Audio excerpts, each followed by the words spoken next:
لە هەولێری پایتەختەوە بۆ ئیدارەی گەرمیان هاتوو باسی پرۆژەیەکی تاقانە بکەم لەسەر ئاستی ڕۆژهەڵاتی ناوڕاست و عێراق. پرۆژەکە دۆستی ژینگەیە، سوود لە گازی بە پیرۆجووی پاڵاوگە نەوتیەکان وەردەگرێت. دەمەوێت بە شێوازێکی مەیدانی ڕێکارەکانی شێوازی بەرهەمێنانی وزەی پاک بۆ تۆڕی گشتی کارەبا چۆنە لە هەرێمی کوردستان. قوربان دەدای ناوێزیەکە بکەین.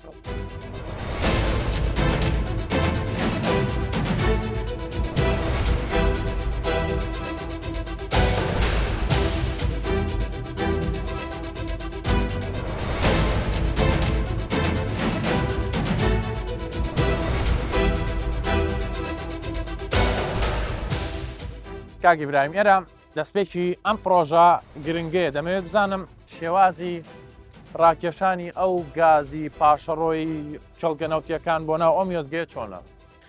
ئێمە ئێستا لە بەشی یەکەمی وێزەکەمانین کە پێوترێت گاز ئێریا. ئێمە لە کوردستان ڕێژەیەکی زۆر لە گازی بەفیڕۆچوومان هەیە. ساڵانێکی دوور و درێژە ئەم گازە سوودی لێوەرنەگیرا و دەسووتێنرا. بەڵام ئێستا ئێمە بە بۆڕێکی 7 کیلۆمەتری ئەم غازە هێنین بۆ وێزەکەی خۆمان کە وێزگەی ئێمە لە ساڵی 2020ەوە دەستکراوە بە دروستکردنی. ئێمە سەرەتا گازەکە لە ئیمەرجنسی شەتداون ڤالڤی سەرقەڵاوە وەرەگرین بۆ ئیمەرجنسی شەتداون ڤالڤی خۆمان کە لە گاز ئێریایە. دوای ئیمەرجنسی شەتداون ڤالڤ گازەکە دەچێت بۆ ئامێرێکمان کە لە گازێرەیە پێوترێت سڵەکەچەر. ئەمە لە سڵەکەچەر چیەکەین؟ پرۆسەی پاکردنەوەی گازەکەکەین. گازەکە ئێمە بۆ پێی کە گازی ئەسۆسیێتد پێترۆڵیەم گازە گازێکی پیسە و پاک نییە، پێویستە پرۆسەی پاکردنەوەی بۆ بکرێت. ئێمە لە سڵەکەچەر پرۆسەی پاکردنەوەی بۆ بکەین، هەروەها بڕێک لە کۆندنسیت لەگەڵ ئاو دیسان لە گازەکە جاکەین. ئەو پرۆسانەی تر کە باست کرد هیچ خۆناغێکی تر هەیە بۆ دوای ئەوەی کە ئەم گازە بە پیرۆچۆی خێرا بێتە کارەبەوە. ئەشمەوێت ئەوە بپرسم پرۆسەکە بە خێرایی ڕووە یاخود کاتێ لە پاڵاوگەکەیت ئەو پرۆسانەی تۆ باستی کاتێکی زۆریەوێت؟ بێگومان پرۆسەکە بە بەردەوامی بە خێرایی ڕۆیە، چونکە ئەموو ئەو ئامێرانی کە لێرە بەکارهێنێت نوێترین ئامێری سەردەمیانن و هەروها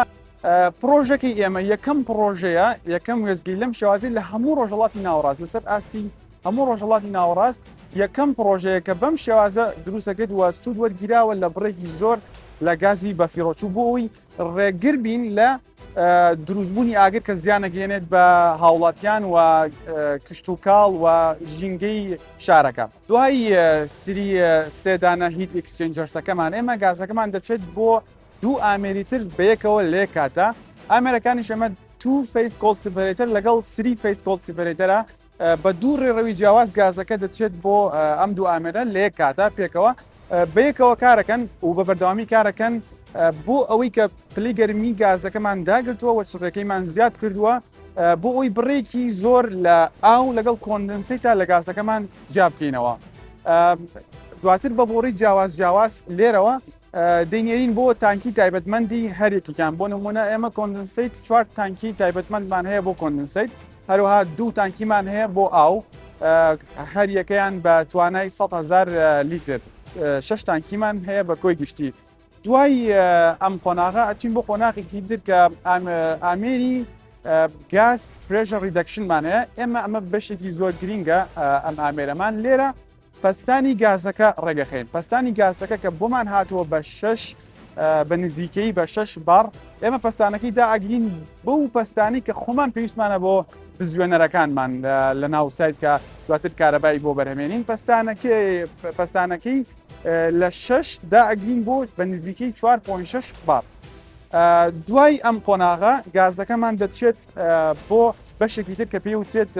گاز سوپەرهیتەرز. ئەمە لە گاز سوپەرهیتەرز دیسان پلی گەرمی گازەکە بەرزەکەینەوە، چونکە پێشتر دامان گرتبوو چڕەکەمان زیاد کردبوو پلی گەرمی گازەکە بەرزەکەینەوە بۆ ئاستەی کە پێویستە بۆ بزوێنەرەکانمان.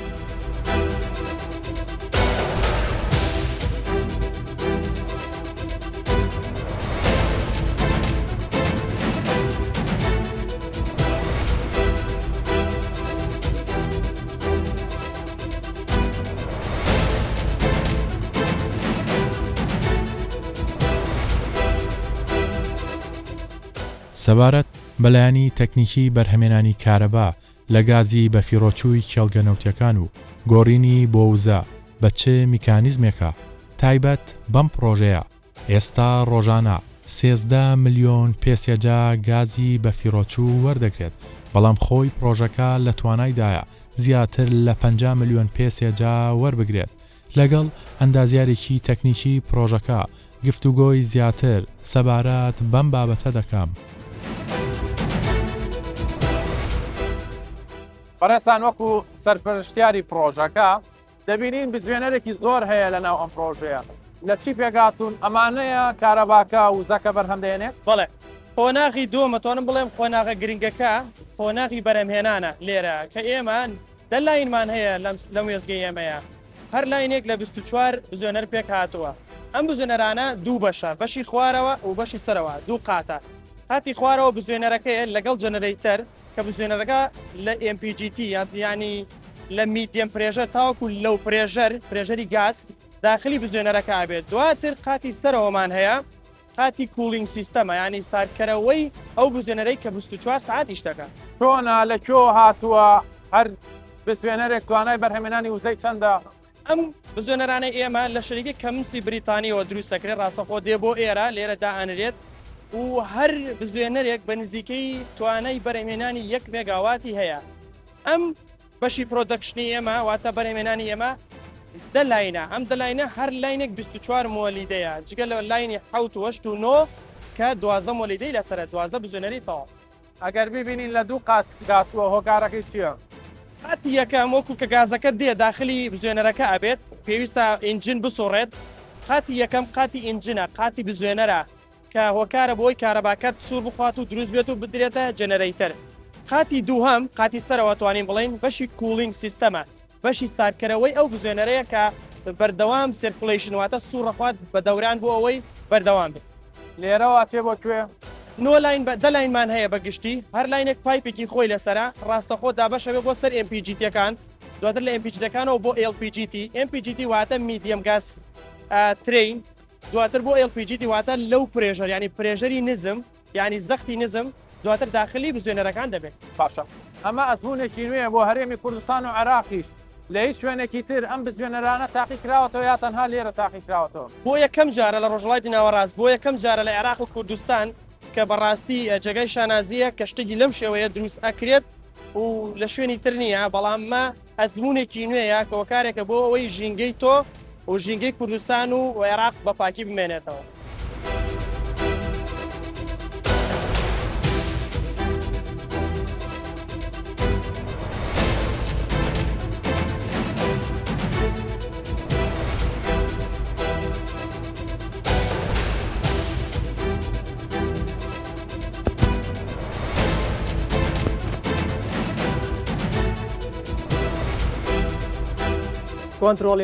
کۆنتڕۆلی مەرکەزی لە ئەگریکۆ قساکەم بەیانیتان باش بێزەحمەت کوتان لێمە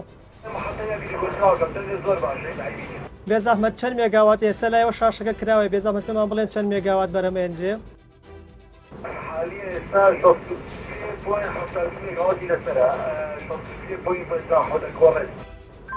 زۆر باشە کۆنتڕۆلی مەرکەزی دەستان خۆش بێ زۆر سپاس.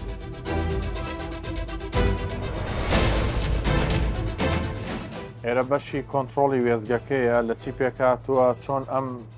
کارەبایە کۆنتڕۆڵەکردنە وزەی بەرهەمێنرێت چۆن دابەشی ئەەکەن؟ بەڵێ ئەتوانم بڵێم دڵی ئیشەکەی ئێمە دڵی وێزگەکەی ئێمە ئێرەیە MCR پێڵەن مین کۆنتڕۆڵۆماتە کۆنتڕۆلی سەرەکی کە هەموو بزوێنەرانەی کە لە دەرەوە ئیشەکەن پێویستە ئەو ئیندیکەیتەر و سێنسەرانە هەمووی ڕاستەخۆ بگۆزرێتەوە بۆ پانێڵی سەرەکی ئێمە دواتر بە سێڤەر بۆ سەر تیڤەکانمان کە زۆر گرنگە چونکە ئێمە هەرچی سێڤزمانەیە هەرچی کێشە مەشاکلمان هەبێت کە ڕوو بدات لە بزوێنەرەکانمانە لە ژووری کۆنتڕۆڵێک سەر ئاگادارەکرێتەوە و کارمەندی ئەلنێتە سەر بزوێنەرەکە بۆ ئەوەی کێشەکان چارەسەر بکات.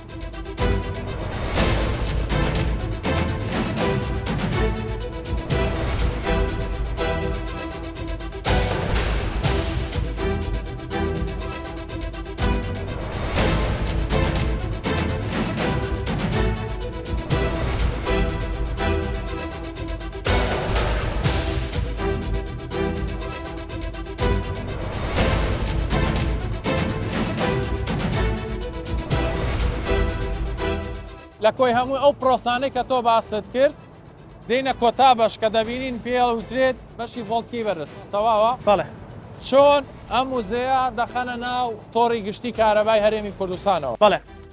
دوای تێپەڕاندنی خۆناغی یەکەم ئیگازێرا دواتر خۆناغی پرۆدەکشن پێویستە ئێمە ئەو ڤۆڵتیەمان ئەو بەرهێمانانەمان بخینە سەر تۆڕی نیشتمانی بۆیە پێویستە بە ترانسفۆرمەری گەورەی 45 MVA لە بەشی ئێژوێراواتە ئێکسترا های ڤۆڵتیج لە ڤۆڵتەی بەرز بخینە سەر تۆڕی نیشتمانی بۆیە پێش ترانسفۆرمەری گەورەمان هەیە لە 11 کەیڤیۆیکا بە 132 کەیڤی و ڕاستەوخۆ ئەخرێتە سەر تۆڕی نیشتمانی لە ناو بەشی ئێژڤە کۆنتترۆڵی تایە لە کۆنتترۆڵیشا میتەری تایە بۆ ئەوەی هەموو پرۆدەکشنی ئەمە بخوێنێتەوە لەگەڵ فیدەرەکانە کە هەمانە بەشی ئێژڤێرا بەشێکی گرنگە خۆناغی کۆتاییە و دواتر خستە تۆڕی نیشتمانی وەکو وتمان و 4 فیدەری تایە 2 فیدەری بۆ کەلاری 1 و کەلاری 2 فیدەریشی بۆ کفری 1 و کفری 2 لێەوە کارەبایان بۆ دابی نەکرێت. بەڵێ ئەمە کارەبای ئەو بەرهێمانانەی کە لەم بزوێنەرانەوە دروستە بێت ڕاستەخۆ گۆزرێتەوە بۆ بەشی ڤۆڵتەی بەرز لە ڤۆڵتەی بەرزەوە بۆ سەر تۆڕی نیشتمان.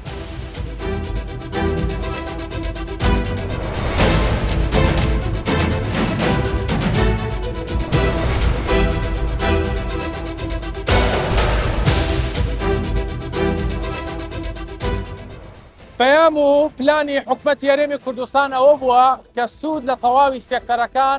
وەربگرێت لە سەر و هەمووشیەوە پاراستنی ژینگەیە. ئەمڕۆ لەم پرۆژە تاقانە گرنگی حکومەتی هەرێمی کوردستان پێتان دەڵێم کە چی کراوە پەیامی حکومەتی هەرێمی کوردستان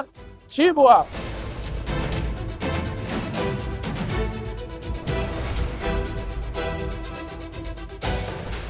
پرۆژەکە دەکەوێتە ئیدارەی گەرمیانەوە و لەسەر ڕووبەری 35 کیلۆمەتر چوارگۆشە بنیاد دراوە.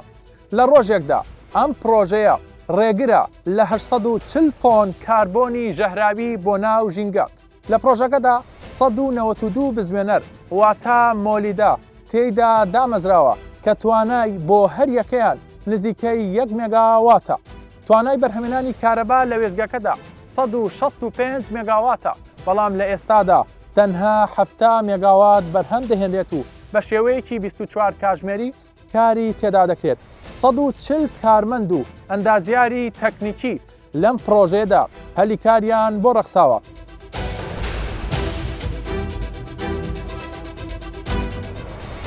بۆ ئەوەی لەنزیکەوە بزانین بیرۆکەی ئەم جۆرە پرۆژەیە لەکوێوە سەرچاوی گرتووە، پلانی حکومەت بۆ ئەم جۆرە پرۆژانە چۆنە،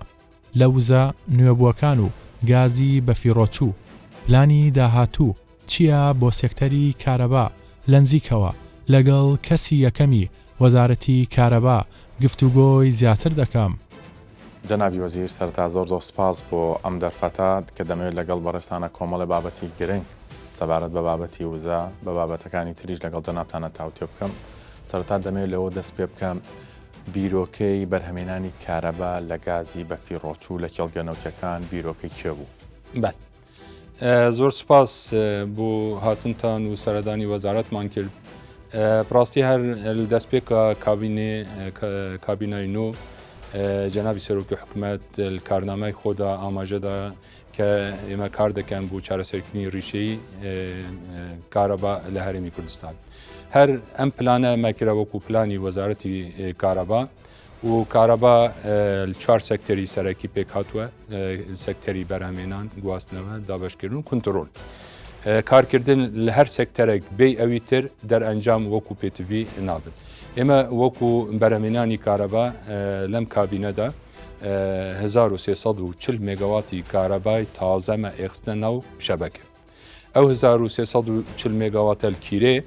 300 مێگاوات الخەبات کە ستیم تورباینن، هەروەها 750 مێگاوات البازیان و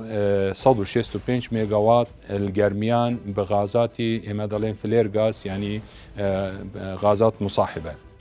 هەروەها 29 مێگاواتی ئەوە چەندین ساڵ بوو وەستا بوون نفتی دیزل ئیش دەکردن، کولفەل سەر حکومەتی زۆر بوو مە تەحویل کردکردنە نفتی ڕەش HFO و ئەوژی تقریبا 87 مێگاوات لوێژی. هەروەها محەتای دێرالوک 38 مێگاوات کە یەکەم جارە ساڵانی هەفتا و هەتا ئێستا ئەوە بەرهەم هێنانێکی بە ئاو بێتە ناو شەبکاتی هەرێم ئەمەژی هەر لەم کابینە هاتنەکردن ئەم محەتانە هەموو تازە هاتوونە ناودا ئایا وەکو پلانی وەزارەت تەنها ئەمە هەتا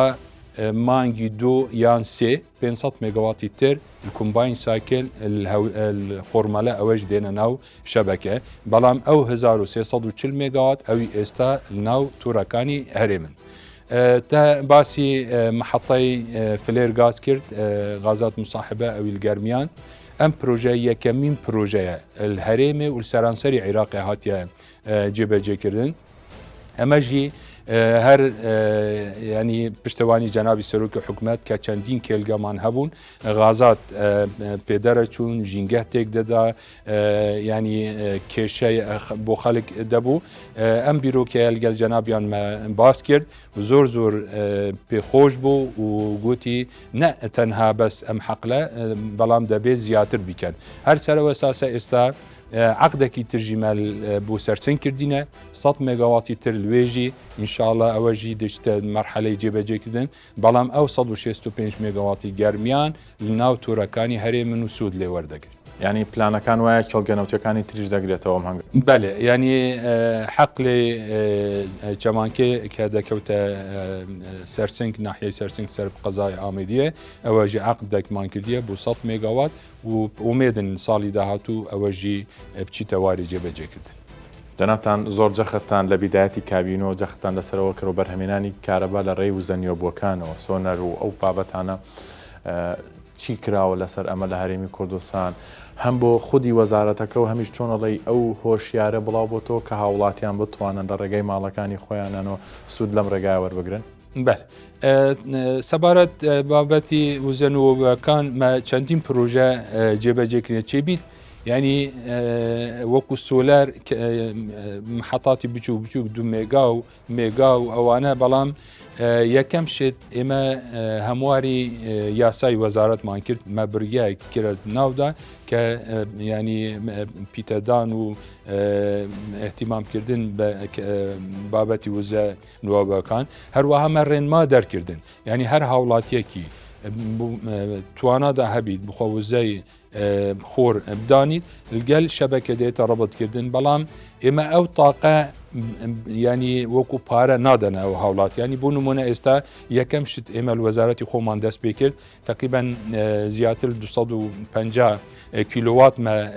ناو وەزارەت هەیە دوای نیورۆ ئەو کارەبا دەچتە ناو شەبەکە خەڵکێکی تر استیفادە لێ دەکرد مە 2 مێگاوات ناو حرەمی زانکۆی دوهۆکمان داناوە مەتەنن عوتڵایە ئەوانە دێتە ناو شەبەکە هاوین عوتڵای و ئەوانە دێتە ناو شەبەکە لەومە ئەو دەرگەهەیە مان کردووە و ئێستا ئیقبالێکی زۆر لەسەر هەیە حتا بیرەکانی ئاو ئەوانەژی ینی جوتیارانژی بەرەو ئەو سیستەمە چوینە چونکی مەثلەن جێگایەک چێ بیت ینی دوور بیت شەبەکە و توورەکانی کارەبا ڕێگای وزەی خۆر ئێمە ئەو حسابەمان بۆ کردنە و ئەم تەوەقع دەکەمژی ساڵ بۆ ساڵ ئەمە زیاتر ئەبە وەکو وەحداتی بچوو بەڵام ئایا بۆ وەحداتی گەورە محەتاتی گەورە چیمان کردووە ئێستا ئێمە سێ محەتە هەرێک 25 مێگاواتی یەک لوان جەنابی سەرۆکی حکوومەت خۆ بەردی بناغەژی بۆ دانای لە هەولێر یەکل دوهۆک یەکل دوو هەولێرن یەکل دوهۆک و سلێمانیەژی ئێستا داواکاریە کاتووە هەمان شێوە گەلوانج دەچێن هیچ شتێکەیە لە پلانتانە هەیە کارتان لەسەرا کردبێ پرۆژەیەکی گرنگ و استراتیژی بێ کە کاری لەسەر بکرێ خواستی هاوڵاتیان بێ پرۆژێکی گەورە و استراتیژی بێت هەبێت کارتان لەسەر کرد بێت تەواو بوو بێت بەێ سەبارەت پرۆژەکانی گرنگ تاوان هەر بۆ باشکردنی ڕەوشی کارەبار سەرانسەری هەرێم ئێمە ئەو پرۆژەی KM250 کۆرمۆر کە 250 مەقمەق جارێکتر دەست پێ کردەوە چونکی 9 جار وەکی بێژن هەندێک کریاری تیرۆریستی هاتنەکردن دەرئەنجام ئاخرشت 4 کەسی بیانیژی شەهید بوون لە مەوقعە بەڵام ئەو غازە هەکە هەباژی هەکە پایپلاین و ئەوانە نەبا بۆ سەرانسەری هەرێم چ بیت وەکی بێژن هەر بە ئاماژ نەدەکەن لەومە ئەو پرۆژەژی تەواو بووە بەڵام هەندێک ڕێکار یەت ئیداری دەبووێنەکردن مەراسیمێکی گونجاو دەبووێتەکردن کە ماسترین پرۆژە لەم کابینەدا هاتێکردون و ماسترین خزمەتی پێشکەشی سەکتەری کارەبا و هاوڵاتیانی هەرێم دەکرد. هەنگاوەکانی حکومەتی هەرێمی کوردستان لەسەر ئاستی ڕۆژهەڵاتی ناوڕاست بۆ ئەم جۆرە پرۆژانە کەمیۆنەن.